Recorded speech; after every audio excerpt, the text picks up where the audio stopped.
Isa na namang nakapangingilabot na kwento mula sa mga pahina ng Aklat ng Lagim ni Count Paro na pinamagatang Aswang sa Mount Bayoso, isinulat ni Giovanni Pino. Kwento ng Lagim ni Kabanong.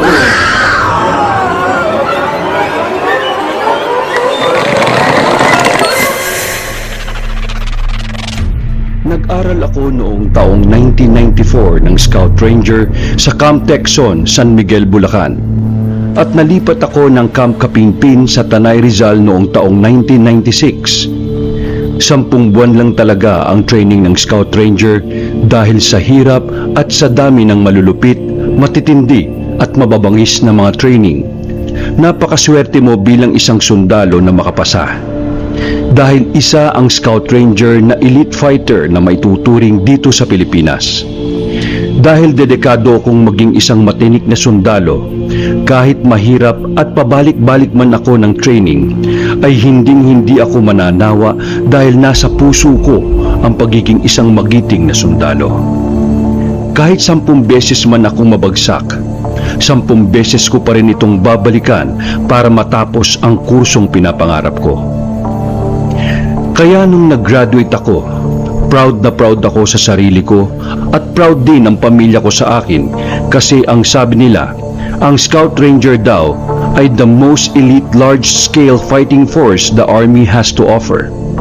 Their mission, depending on the operation, can range from airfield seizure to special reconnaissance to direct action raids on select targets and individuals. And they have a rich operational history. At may pagkakaiba din ang mga Scout Ranger kung ikukumpara sa mga Special Forces ng Pilipinas. At ang pagkakaiba nila ay ang Special Forces. Soldiers are trained for unconventional warfare and direct action missions. Direct action missions are what Rangers specialize and well-trained in the jungle and mossy forest. While the Special Forces mission of internal foreign defense is something that the Rangers would never do. Kung kaya't mula taong 1994 hanggang 1996, napakaraming bundok na pinagtrainingan at mga inakyat namin o ako dahil 2 beses akong umulit at sa pangatlong ulit pa ako nakapasa. At hindi ko yun ikinahihiya, bagkus proud ako doon na halos hindi ko na mabilang pa ang mga bundok na naakyat ko, magmula pa sa Sierra Madre Mountain Range, sa mga kabundukan ng Cordillera, Kalinga Apayao, Benguet at Ifugao. Sa lugar ng Luzon at sa Visayas naman ay ang mga matataas na bundok ng Canlaon ng Negros, matatayog na kabundukan sa Panay na Madyaas, ng Tud at Baloy Daco Range. At sa Mindanao naman ay ang mga magugubat na mga kabundukan ng Kitanglad, Dulang-Dulang, Talomo, Kalatungan, Ragang, Maagnaw at Piapayungan Mountain Range. Bilang isang ganap na Scout Ranger, normal na lang sa amin ang pag-akyat sa iba't ibang kabundukan para mahasa ang kaalaman namin sa terrain at sa assault trail ng kabundukan. Bago ko ipagpatuloy ang maalamat kong kwento sa aming training, itago niyo na lamang ako sa alias o codename na Alamat ng Lawin. Dahil hindi pwedeng inangkat ang aking pangalan. At dahil labag ito sa military secrecy o labag ito sa Standard Operating Procedure No. 6. What you see, what you hear, what you feel, when you leave it here. Sa makatuwid, kung anuman ang pinagdaanan namin ay bawal na ipagkwento sa hindi kapwa sundalo. Pero ang karanasan kong ito'y kailangan kong ikwento sa inyo. Dahil hindi ito pangkaraniwan. Bibihira na lamang ang nakakaranas ng ganito. Sa makatuwid bagay, nabibilang na lamang sa ating mga daliri sa kamay ang nakakaranas ng ganito. Taong 1996, summer noon, nag-undergo training kami at seminar for 15 days sa isang universidad sa Sibalom Antique at sa lugar ng Hamtik. Dahil bagong salta nga kami dito sa lugar, hindi namin maiwasang magliwaliw pa muna. At kaming 6 ay gumala muna sakay ng isang owner-type jeep. Dahil sa pagkakaalam ko, Ang Hamtik ay isa sa pinakalumang town ng Antique at ito ang pinakaunang kabisera ng Antique bago pa ang San Jose de Buenavista na pinalitan lamang noong 1802. At malilito ka sa mga tao dito, lalo na sa kanilang pananalita, dahil ito lamang ang town na mayroong 3 dialect o lingwahe. Ang pananalitang Hamtikanon, pananalitang Karaya at Hiligaynon. Kung kaya't nung unang salta namin dito ay nahirapan kami sa pakikipag-usap sa mga taga rito. Bago kagatin ng dilim ang paligid, pinagmasdan muna namin ang magagandang lugar sa Hamtik, lalo na doon sa lugar na may lumang simbahan ng Aninii. At hindi namin napansin na napadpad na kami sa isang barangay sa pagkakaalam ko ay Barangay Pamandayan o Botbot kung tawagin ng mga taga roon. At may isang babaeng matanda ang nagbigay ng paalala sa amin na umuwi na raw kami bago pa man kumagat ang dilim dahil delikado daw ang mga dayo o dayuhan na mga katulad namin. Nagtataka ako bakit kami delikado gayong nakasuot kami ng Type A uniform na pangsundalo. Dahil noong mga taong yun, pwede pang gumala ang mga sundalong nakauniforme. Ang Pamandayan o Butbot sa lugar ng Hamtik ay matatagpuan sa lalawigan ng Antique, sa Panay Island sa bansang Pilipinas. At bago pa man kami nakapagsalita ng bakit, ay agad namang umalis ang matanda na tila bang nagmamadali ito o kala mo'y may humahabol dito. Sa di mawari ay hinabol namin siya, sakay ang owner type jeep at sapilitang tinanong kung bakit parang takot na takot siya at para alamin kung may mga bandido ba o masasamang loob sa lugar na ito. At ang sagot niya ay, wala naman po mga sir. At bumaba ako ng sasakyan at tinitigan ko siya sa mata at mahinahan ko ulit na tinanong kung bakit, dahil alam ko kako na mayroon siyang alam na hindi namin alam. Sa pabulong niyang sinabi sa tenga ko na may gumagalang aswang sa lugar na ito. At agad akong nagpasalamat sa sinabi ng may edad na babae. At agad akong tinanong ng isang kasama ko kung ano ang sinabi ng babae. At ang sinabi ko lamang ay delikado daw ang lugar na ito at kailangan na nating umuwi. Kinagabihan, habang nakapatong ang kaliwang kamay ko sa taas ng noo ko, hindi ko maiwasang mag-isip tungkol sa sinabi sa akin ng babae. At bakit pabulong? At bakit takot na takot siya? Nararamdaman ko, totoo ang sinabi niya. Malakas ang kutob kong may naninirahang aswang sa lugar na yon. Hindi ko man nakita, pero bago pa ako pumunta dito sa Antique, marami na akong naririnig ng mga kwento-kwento, lalo na sa kaibigan kong taga San Joaquin sa lugar ng Iloilo, na isa sa mga nagpapatotoo na meron na talagang aswang dahil nakaranas na siya nito noong 1988 doon sa kanilang barangay sa Kibongan, Bayunan. Dumayo daw sila ng pinsan niya sa isang festahan o bailehan doon sa nasabing barangay, at nang pauwi na sila ay inatake raw sila ng hubot-hubad na babae sa isang maliit at madilim na tulay, at doon sila nakipagbuno. Mabuti na lang daw at may maliit na kutsilyong dala ang pinsan niya na nakaipit sa medyas, kung kaya't inundayan ito ng saksak at biglang tumalon sa mayabong na tanim ng saging. At mula noon, kinalat nila sa kanilang baryo ang karanasang yun. At di pa yun natapos. Nasundan pa raw ito ng taong 1990 sa baryo ng Igbinangon. Gaya ng dati, dumayo na naman sila ng mga kaibigan at pinsan niya para sa isang festahan o bailihan. Dahil nga sa baryo-baryo ang lugar doon, hindi pa maiwasan ang mga kakaibang pormahan doon. Kung kaya't nakaagaw pansin ang pulang sapatos ng isang babaeng may edad na at itim na damit na panay ang tingin sa kanila.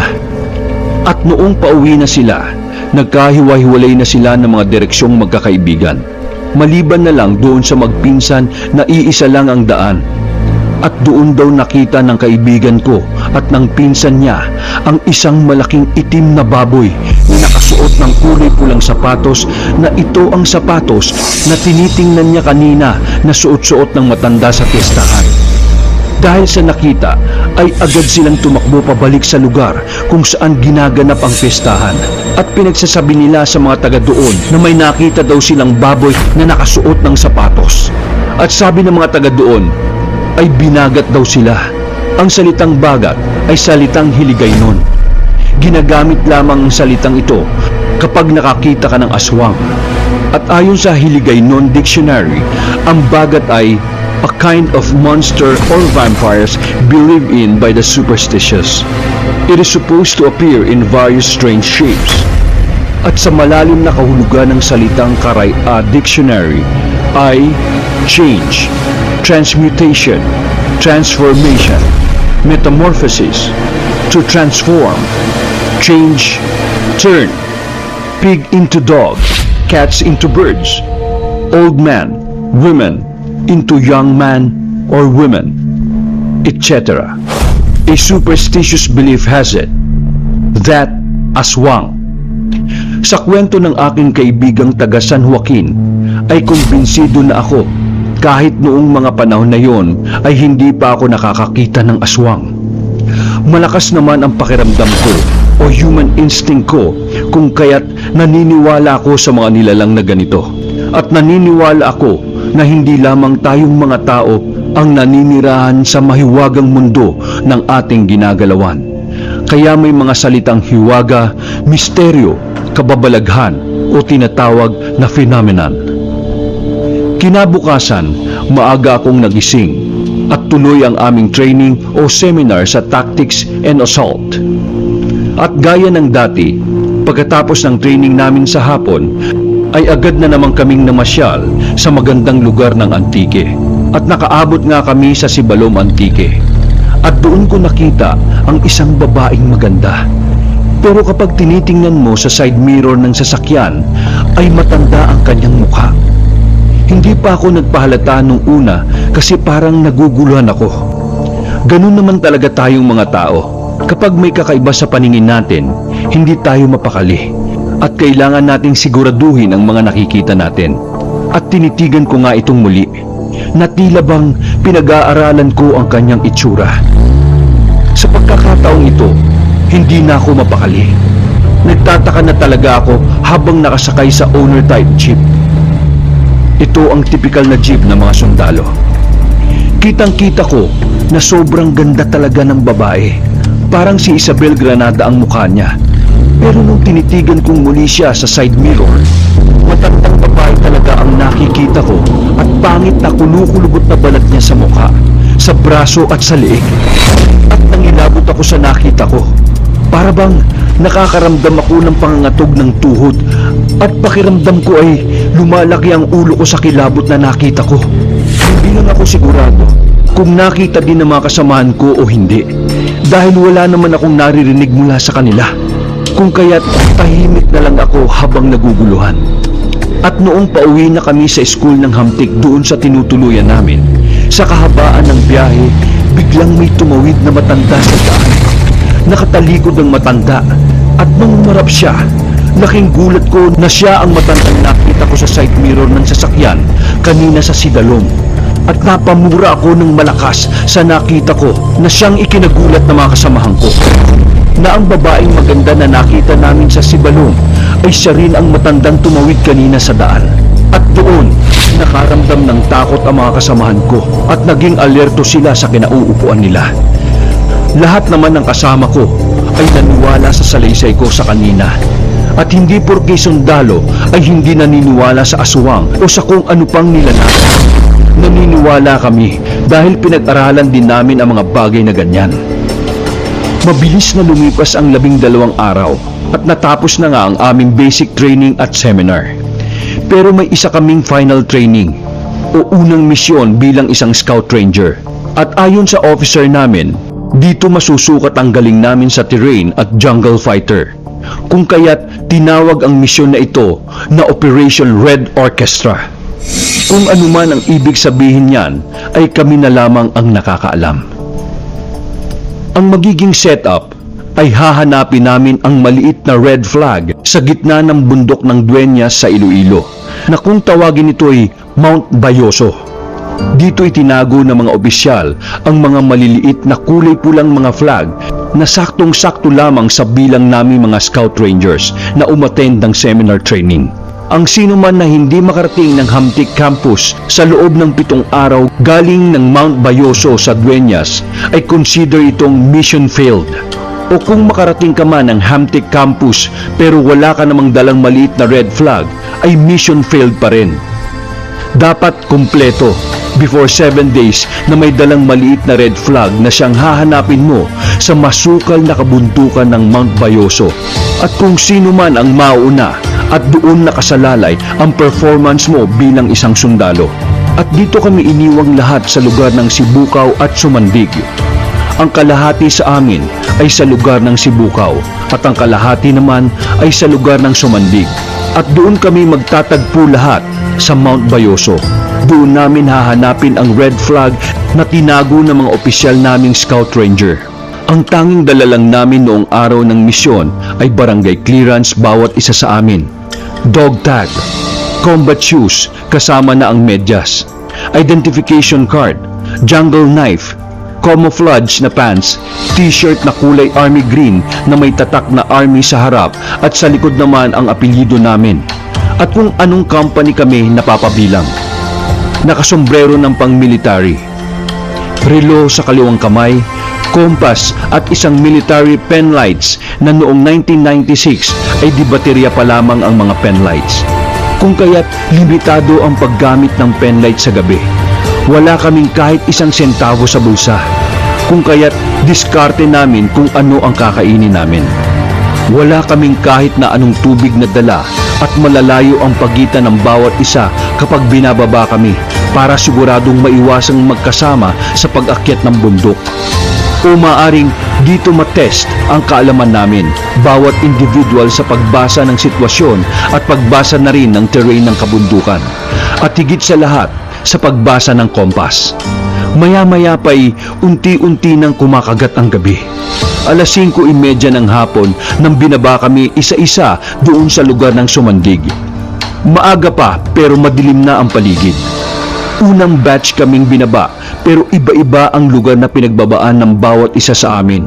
Ang pangalawang batch naman ay sa Sibukaw naman na lugar. Simula 6:00 ng hapon hanggang 10:00 ng gabi ang paglalakbay ko paakyat sa masukal na kabundukan ng Dueñas. Hanggang sa marating ko ang lampas paanan ng Mount Bayoso, ang hindi ko inasahan na mangyari ay nangyari nga sa makakapal na mga puno ng saging ng Mount Bayoso sa Dueñas. At doon ko nakita ang isang babaeng baliw sa masukal na kabundukang yun. At agad ko itong nilapitan at titingnan o tutulungan sana dahil akala ko'y isang baliw lang. Kaya nung nilapitan ko at tanungin kung bakit gabing-gabi na dito pa siya sa masukal na kabundukang lugar na ito. At paglapit ko, napamura ko ng utang ina dahil sinungguban niya kagad ako. Sa gulat ko, napaatras ako ng bahagya pero palaban ang atras ko. Agad kong nabunot ang jungle knife ko sa kaliwang kamay at sinalubong naman ng suntok ang nguso niya ng kanan kong kamao. At ang nguso niya ay nakapuntirya sa direksyon ko. Kahit nasuntok ko ang nguso niya, pero tuloy-tuloy pa rin ang saroso ng baliw. Saroso ang tawag sa Hiligay noon ng isang nilalang na parang asong nauulol na gustong mangagat na ayaw magpaawat. Kung kaya't tuloy-tuloy ang saroso nito. At doon na ako nakapag-isip-isip na hindi na baliw ang nilalang na ito, kundi isang aswang. Inuulit kong wala kaming baril na dala, kung kaya't nakipaglaban ako sa aswang ng mano-mano. Madulas ang katawan niya na parabang naligo siya ng mantika. Ni hindi ko mahawakan ang braso niya dahil sa sobrang dulas at may mga likido na lumalabas sa bibig niya na sobrang sangsang ang amoy. Kung kaya't nahirapan din akong huminga dahil amoy basura ang amoy ng lumalabas sa bibig niya. Kayang-kaya ko ang lakas niya pero hirap na hirap akong kontrolin ang laban dahil sobrang dulas din ng liig niya. Napilit kong nilalayo ang bibig niya sa liig ko at nasusugatan ang mga braso ko at dibdib ko sa matatalim nitong mga kuko. Hindi ko talaga kayang pigilan ang kanyang mga kamay kung kaya't nagawa niyang sirain ang damit ko. Sira-sira ang inabot ng damit ko. Nangihina ako sa amoy ng hininga niya. Doon talaga ako nawawalan ng lakas dahil mas mabaho pa sa bulok na hasang ng isda ang amoy ng kanyang hininga. Nasusuka ako habang nakikipagbuno sa aswang. Matagal ang labanan namin pero hindi niya ako magawang kagatin. Nagawa niya lamang na tusukin ako ng matatalim niyang mga kuko. Habang nakabaon ang matatalim niyang mga kuko sa braso at dibdib ko, binabaon ko rin ang jungle knife sa kanang braso niya habang ang kanang kamay ko naman ay nakapigil sa leeg niya para maiwasan ang pangangagat niya. Sa lakas ng aswang, ako ang unang nanghina sa aming labanan. Kung kaya't napahiga ako at nagpahinga ng konting segundo para bumawi ng lakas. Habang ulol na ulol ang nguso niyang pilit inaabot ang leeg ko at baon na baon ang mga kuko niya sa magkabilang braso ko na nakatukod naman ang kanan kong kamay sa kanyang leeg habang nakatukod ang jungle knife sa kanan niyang braso. Ang kaliwa kong kamay na kapag lumalapit ang katawan niya sa akin ay siya naman ang baon ng jungle knife ko sa kanang braso niya. Kung kaya't hindi din siya makagalaw sa aming posisyon. At sinabi ko sa sarili ko noong panahong yon na bahala na si Lord sa buhay ko. At isa yon sa pinakamahirap na sitwasyon sa buong buhay ko. Nasa bingit ako ng kamatayan o tinatawag na between life and death. Halos sa mga 15 minutos din kaming nakipagbuno sa isa't isa. At inipon ko ang lahat ng lakas ko para bumalikwas at iwasiwas ang patilim kong dala. Dahil hindi ako papayag na isang babaeng tulad nito lang ang papatay sa tulad kong sundalo. Kung kaya't malaking insulto para sa akin kung mamamatay ako dito sa bundok na ito. Hindi maaari, sabi ko sa sarili ko. Hindi maaari na mamatay ako sa nilalang na ito. At papatunayan kung kayang-kaya ng isang sundalo ang isang aswang. Hindi basta-basta sumusuko ang tatak Scout Ranger sa kahit anong laban. Lalaban kami ng patayan hanggang sa huli naming hininga. At hindi kami susuko basta-basta. Habang nakikipaglaban sa aswang, sinisigaw ko ang aming Oath of Ranger para lumakas ang aking loob na hindi kami basta-basta mawawalan ng lakas ng loob. Ang mga katagang ito ang paulit-ulit kong sinisigaw habang halos mawalan na ako ng pag-asang makipaglaban sa isang aswang. Ako ay isang ranger, mga kalalakihan lamang na may determinasyong bakal, kwalipikadong maging isa. Sanay ako tulad ng isang panther. Katahimikan, matulin, walang takot. Ang pagkakaroon ko lang, nagyayelo sa dugo ng mga kaaway. Hindi ako matatalo sa kanya. Hanggang sa huling mga segundo ng kanyang buhay, namumuno ako sa bundok. Sumisiksik ako sa gubat. Araw o kadiliman, kalmado o bagyo, walang pagod sa pamamaril. Mabangis sa laban. Ako ay isang ranger, ang pinakamasamang bangungot sa gerilyas. Natupad, tanod gubat.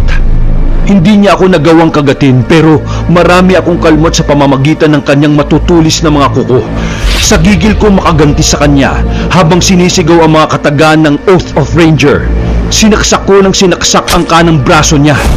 Gusto kong putulin sa gigil para mawalan siya ng lakas. Napigilan ng mga braso ko habang baon na rin ang kanyang mga kuko. Hindi ko tinantanan ang saksak sa braso niya. Sobrang gigil ako sa braso niya dahil masakit na ang pagkakabaon ng kanyang kuko. Kung kaya't di ko na tinantanan ng saksak. Nang dahil sa gigil, nagsisisigaw na ako dahil gusto kong matapos na ang labanan naming iyon. Gusto kong magkaalaman na kaming dalawa kung sino ang matibay sa amin.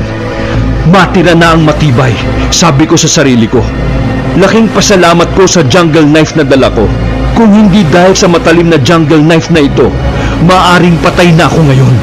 Dahil nga hindi ko na tinantanan ng pagsaksak sa braso niya, agad itong tumalon sa masukal na bahagi ng mga punong saging habang naiwan naman ang kanang kamay niya na hindi ko man lang namalayan na putol na pala hanggang sa may bandang siko. Nakahinga ako ng maginhawa nang mawala ang aswang sa harapan ko at ang masangsang na amoy nito. Habang patuloy na tumutulo ang mga dugo mula sa braso at dibdib ko, dulot ng pagkakabaon ng matutulis at matatalim niyang mga kuko. At agad akong naghanap ng dahon ng malunggay para magamot ang mga sugat ko. Sa kasamaang palad, dahil sa masukal na ako ng parte ng bundok, wala akong makitang puno ng malunggay. kung kaya't dahon ng mayana ang pinanggamot ko sa mga malalalim kong sugat. Hindi na ako nakatulog ng gabing yon. Tuloy-tuloy ako sa pag-akyat habang tuloy-tuloy din ang paggamot ko. At minsan pa'y nakakita ko ng punong bayabas. Kung kaya't ninata ko ang mga dahon nito at dinura ang katas sa mga sugat ko para kahit papaano ay magamot. Kahit mahirap ang kabundukang ito, pilit ko itong inakyat habang kinakanta ang Ranger Song para pampalakas ng aking loob. We strike tayo ay masasaya at malaya, mga ibon ng parehong balahibo. Magkakasabay kaming nag-flutter, Scout Rangers ng kapalaran tayo. Kami ay umaawit, binabati ang gabi ng isang kanta. Tumatawa sa panganib na nakikipaglaban tulad ng isang panther. At lupigin ang paghihirap palagi, mga anino upang maitago kami. At mga maliliwanag na bituin upang gabayan kami sa gabing gumagala kami. Walang sino man ang makakahanap sa amin kung saan man natin pipiliin na gumala. Sumakay, nagmamarcha, gumagapang tahimik sa gubat. Scout Rangers ng kapalaran tayo, naghahanap at nakikipaglaban at tumatawa at mapagmahal. Scout Rangers ng kapalaran tayo. Pasuray-suray akong umaakyat sa kabundukang yon habang paulit-ulit kong kinakanta ang mga katagang yan. At noong nasa taas na ako ng bundok na yon, medyo nahirapan din akong maghanap ng red flag. Kaya inabot din ako ng mga ilang oras sa paghahanap. At pagkalipas ng 4 hanggang 5 oras, ay nakita ko rin ang isa sa mga red flag na nakatusok sa puso ng saging. Tanging mga bungang kahoy lang ang kinakain ko, tulad ng mga ligaw na bungang bayabas, wild berries, tino-tino, kamatsili, hilaw na mga saging, hilaw na gabi, hilaw na kamuting kahoy, at kung ano-ano pang mga halaman o bungang kahoy na pwedeng kainin. Laman din ang sikmura.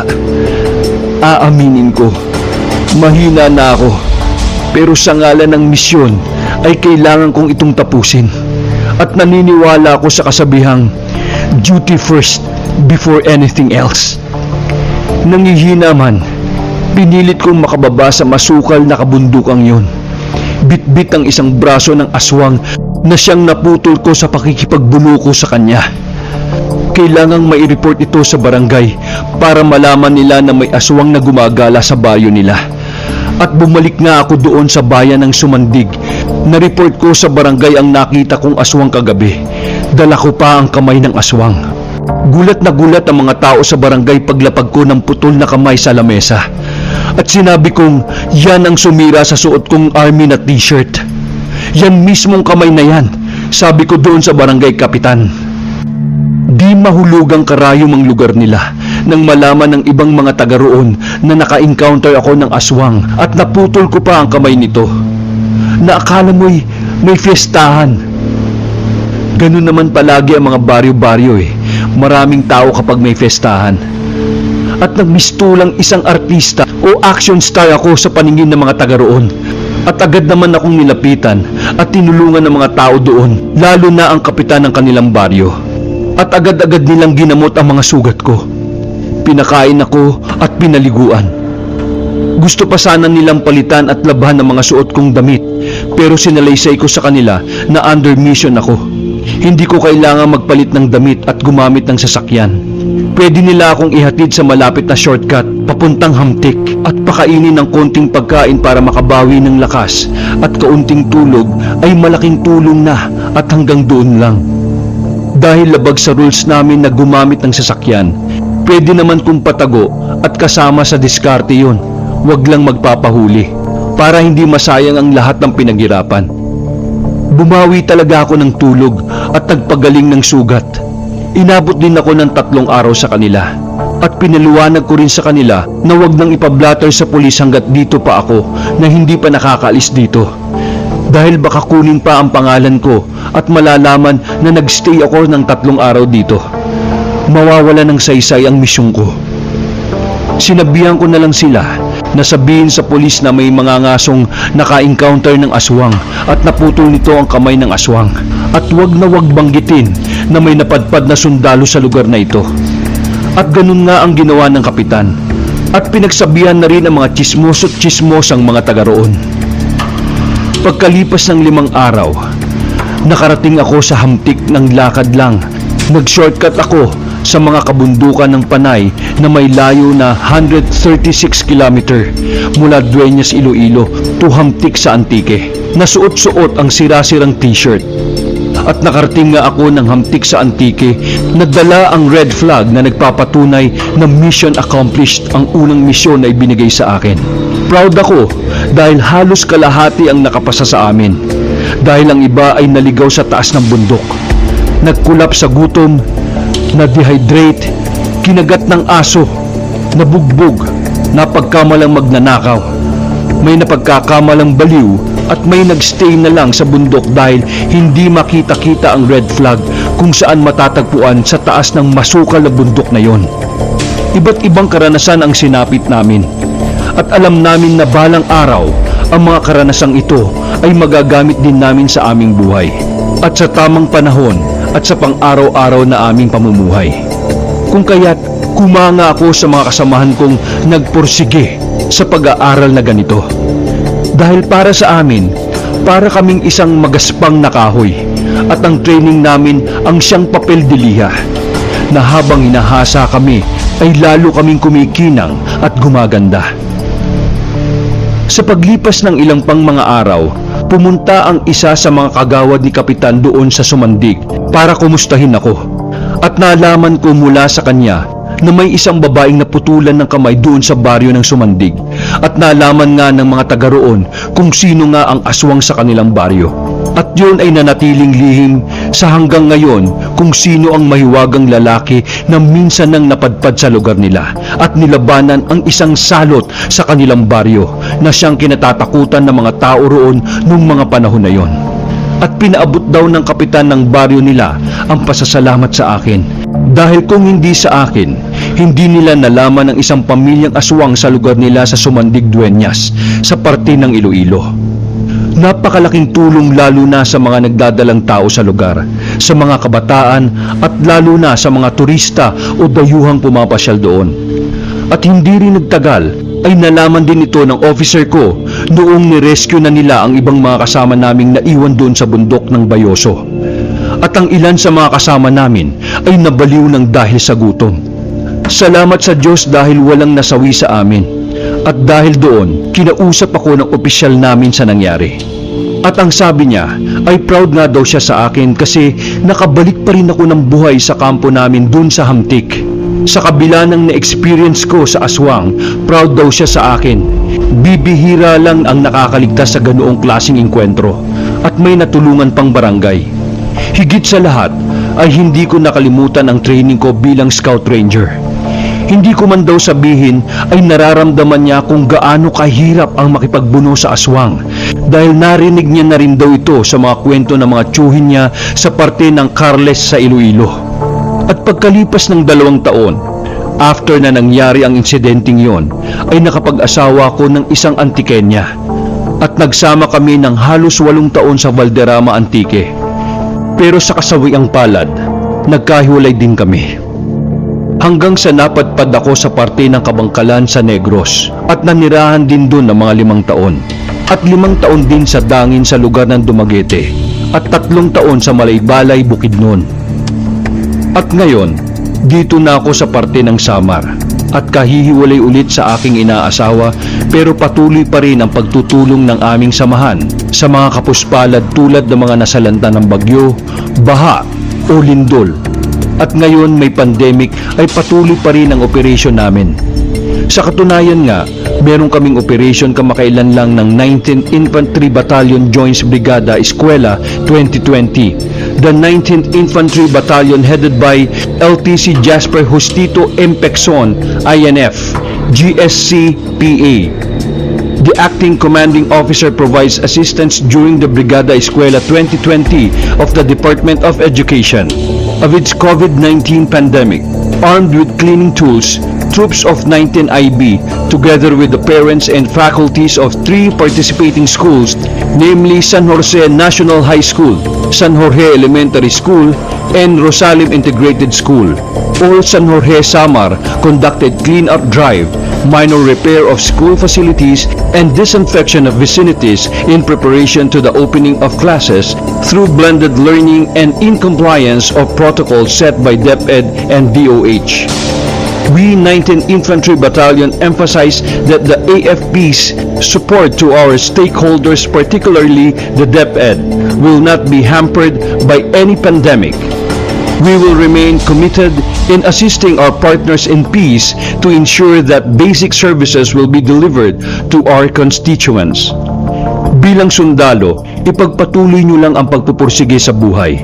Tulad nyo, ako rin ay naghirap din o baka sobra pa sa mga naranasan nyo ang sakit na naranasan ko. Sana magsilbi itong aral para sa inyo o katulad ng isang papel de liha ang kwentong ito. Para sa inyo na habang nasasaktan sa buhay, na kapag kinikiskis ng papel de liha ay mas lalong gumaganda at kumikinang. At sana kuminang kayo ng gusto sa inyong pang-araw-araw na buhay. Salamat po sa inyong pagbasa sa aking maalamat na istorya. Kung kaya't tawagin niyo na lamang akong ang alamat ng lawin.